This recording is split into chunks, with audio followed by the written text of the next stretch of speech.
Presented by रंगदार music. जी हाँ मेरे दोस्तों, हमारे ग्राम पंचायत केरे के वार्ड नंबर 3 से खड़ा है मुन्नी देवी, जिनका चुनाव चिन्ह घड़ा छाप क्रम संख्या 3 पर बटन दबाना है और भारी मतों से विजय बनाना है। मुन्नी दीदी जिंदाबाद जिंदाबाद जिंदाबाद। रंजन प्रेमी घड़ा छपनी सनवा के बहिनी सिरहनवा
रंजन प्रेमी चोरा घुसा खोरवन के छाता में ना आई से मुन्नी दीदी के बड़ा सदा सा बनाई है।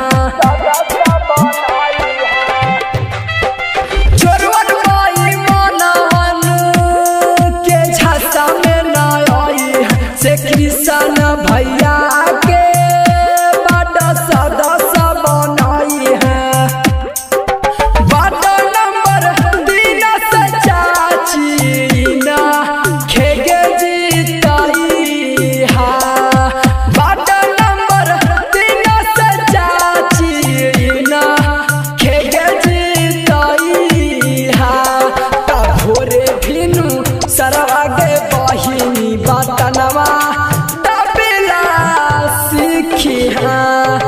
करम संख्या 350 बटा नगे दबाई है। क्यों पड़े हो चक्कर में, कोई नहीं है टक्कर में। वार्ड नंबर 3 का जनता जिंदाबाद जिंदाबाद जिंदाबाद। गाई गाई संजीत करे